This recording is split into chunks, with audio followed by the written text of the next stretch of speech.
Hello friends, welcome to அறுசுவை அட்டில். இன்றைக்கி நம்ம பார்க்க போகிறது பேக்கரி ஸ்டைலில் தட்டுவடை எப்படி செய்யுதுங்கிறது தான் பார்க்க போகிறோம். இது நல்லா மொறுமொறுன்னும் ஒரு 20 நாள் ஆனால் கூட கெட்டு போகாத மாதிரி ஸ்டோர் பண்ணி வச்சுக்கிற ஒரு ஸ்நாக்ஸ் ரெசிபி தான். இது செய்கிறதுக்கு அதிகமான பொருள் எதுவும் தேவையில்லை. வீட்டில் இருக்கிற சிம்பிளான பொருளை வச்சு டக்குன்னு செஞ்சு முடிச்சிடலாம். வாங்க எப்படி செய்கிறதுன்னு பார்க்கலாம். ஃபஸ்ட் ஒரு மிக்சி பவுல் எடுத்துக்கலாம்.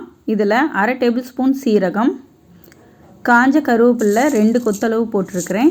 உங்களுக்கு காஞ்சது இல்லைன்னா பச்சையை லைட்டாக வறுத்து போட்டுக்கலாம். வரமிளகா 4, வறுத்த நிலக்கடலை 1/4 கப்பு, பொட்டுக்கடலை 1/4 கப்பு.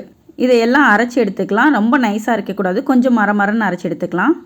இதுக்கடுத்து ஒரு பவுல் எடுத்துக்கலாம். பவுலில் நம்ம ஏற்கனவே அரைச்சி வச்சுருக்கிற மிளகா, கருவேப்பிலை, சீரகம், நிலக்கடலை, கடலை இது எல்லாத்தையும் அரைச்சி எடுத்துருக்குறோம். இது ரொம்ப நைஸாக அரைக்கக்கூடாது, இந்த அளவுக்கு அரைச்சி எடுத்துக்கணும். அப்போ தான் தட்டுவடை சாப்பிட்றப்ப அந்த நிலக்கடலை இருக்கிறது டேஸ்ட்டு நல்லாயிருக்கும். இதில் 1 கப் அளவு பச்சரிசி மாவு சேர்த்துருக்குறோம். உப்பு 1/2 டேபிள் ஸ்பூன் இதெல்லாம் சேர்த்து நல்லா கலந்துக்கலாம்.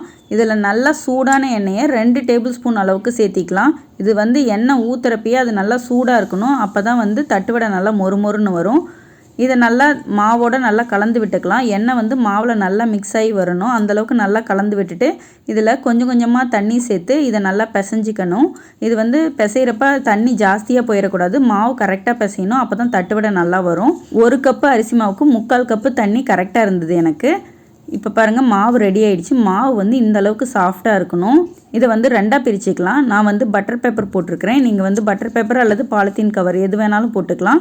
சப்பாத்தி கட்டையில் எண்ணெய் தடவிட்டு இதை தீத்தி எடுக்கணும். சப்பாத்தி கட்டையில் லைட்டாக ஒட்டி வரும், இருந்தாலும் அதை எடுத்து விட்டுட்டு லைட்டாக எண்ணெய் போட்டுட்டு தீத்த ஆரம்பிச்சிக்கலாம். அல்லது இதுக்கு மேலே கூட இன்னொரு பட்டர் ஷீட் வச்சுட்டு தீத்தவும் செய்யலாம். இந்த மாதிரி தீத்தி எடுத்த பிறகு நம்ம கத்தியில் லைட்டாக எண்ணெய் போட்டுட்டு நம்மளுக்கு வேணுங்கிற ஷேஃபில் இதை கட் பண்ணிக்கலாம்.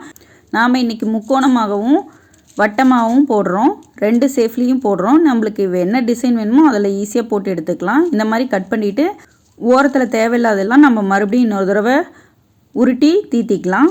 இந்த மாதிரி கட் பண்ணி எல்லாத்தையும் எடுத்துக்க போகிறோம்.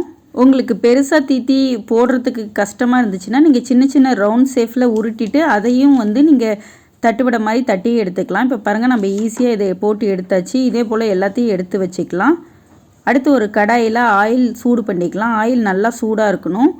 அப்போ தான் நம்ம போட்டால் மொறுமொறுன்னு தட்டுவடை இருக்கும். இப்போ பாருங்கள், நான் எல்லாத்தையும் ஒரு பிளேட்டில் எடுத்து வச்சுக்கிட்டேன். இது இந்த அளவுக்கு சன்னமாக இருக்கணும். ரொம்பவும் மொத்தமாக இருக்கக்கூடாது, ரொம்பவும் சன்னமாக இருக்கக்கூடாது. இந்த அளவுக்கு கரெக்டாக இருக்கும். இப்போ ஆயில் நல்லா சூடாகிடுச்சு. சூடான உடனே நம்ம போட ஆரம்பிச்சிடலாம்.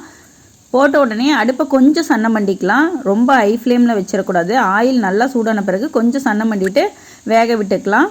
இந்த மாதிரி ஸ்நாக்ஸ் எல்லாம் கொஞ்சம் ஜாஸ்தியாக செஞ்சு வச்சுக்கிட்டோம்னா ஒரு 20 நாள் ஆனால் கூட கெட்டு போகாது. வேணுங்கிறப்ப எடுத்து சாப்பிட்லாம். இப்போ பாருங்கள், இதோட எள்ளும் கூட சேர்த்திக்கலாம். எள்ளு போட்டு சேர்த்துறப்ப அதுவும் டேஸ்ட்டு நல்லாயிருக்கும். இப்போ தட்டுவடை நல்லா வெந்து வந்துருச்சு. இந்த பபுள்ஸ் ஃபுல்லாக அடங்கினோன்னா இதை எடுத்துடலாம். அதுதான் வெந்ததுக்கு அடையாளமே. அந்த பபுள்ஸ் ஃபுல்லாக அடங்கிருச்சுன்னா நம்மளுக்கு தட்டுவடை ரெடி ஆகிடுச்சின்னு அர்த்தம். இப்போ பாருங்கள், நம்மளுக்கு சூப்பரான தட்டுவடை ரெடி ஆகிடுச்சு. இது தட்டில் எடுத்து போடுறப்பயே அந்த சத்தம் நல்லா கேட்கும். அந்தளவுக்கு மொறுமொறுன்னு இருக்கும் இது. இப்போ அடுத்து வட்டமான ஷேப்லேயும் நான் மீதி இருக்கிற மாவை தட்டி போட்டிருக்கிறேன். இதையும் இதே மாதிரியே எடுத்து ஆயிலில் போட்டு எடுத்துக்கலாம். இது பாருங்கள், இந்தளவு திக்னஸாக இருந்தால் கரெக்டாக இருக்கும்.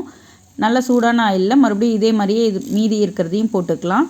நாம் இதில் 1 கப்பு அரிசி மாவு போட்டோம். இதில் சாதாரணமாக ஒரு 30 தட்டுவடை வருது. இதே நம்ம கடையில் வாங்கினோம்னா இது ஒரு 50 ரூபா வரும். இதுக்கு நம்ம வீட்டில் பண்ண செலவுங்கிறது ரொம்பவே கம்மி.